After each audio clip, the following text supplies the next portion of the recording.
আপনার কোথাও হাত কেটে গেল, পা কেটে গেল, আপনি আঘাত পেলেন ভীষণভাবে, আপনি কি করবেন? আপনি ডক্টরের কাছে যাবেন, ওষুধ খাবেন, ট্রিটমেন্ট করবেন, সোজা কথা।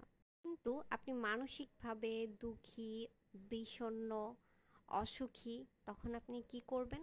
আপনি পাত্তাই দিবেন না। বড়জোর দুই একজন কাছের মানুষের সাথে শেয়ার করবেন, কিন্তু আপনাকে পাত্তাই দিবে না। আরে ঠিক হয়ে যাবে, ভালো হয়ে যাবে। এটা মানুষের জীবনে হতেই পারে।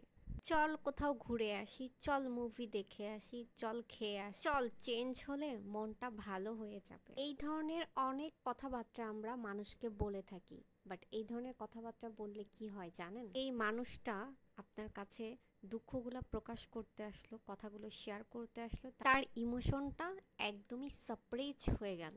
আপনার ভিতরে একটা টিউমার হলো, ওইটা অপারেশন না করে আপনি রেখে দিলেন, জিনিসটা আপনার ক্যান্সার পর্যায়ে নিয়ে যেতে পারে।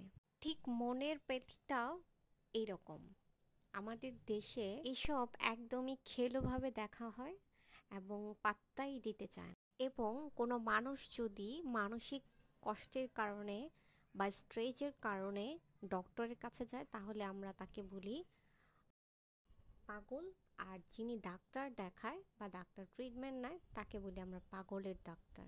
উন্নত দেশে মেন্টাল হেলথ অথবা মানসিক শান্তির জন্য কি পরিমাণে গুরুত্ব দেওয়া হয় তা জানেন? অফিসে যদি বলে সে মেন্টাল হেলথ প্রবলেমে আছে, বিশেষভাবে গুরুত্ব দেওয়া হয় এবং তাদেরকে যথাযথ ছুটির ব্যবস্থা করা হয়।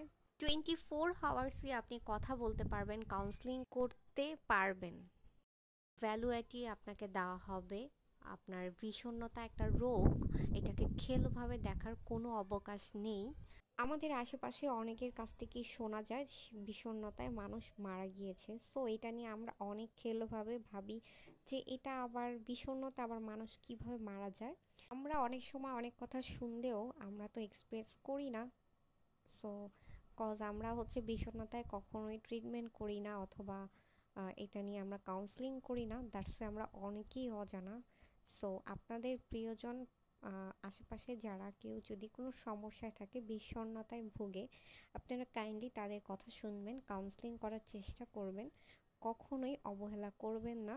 আপনি মানসিকভাবে কেমন ফিল করছেন এটা খুব খুব গুরুত্বপূর্ণ। আপনার আশেপাশে মানুষ যদি বুঝতে না পারে, অবশ্যই কাউন্সেলিং করাবেন। কাউন্সেলিংকে কখনোই পাগলের ডাক্তারের সাথে তুলনা করবেন না।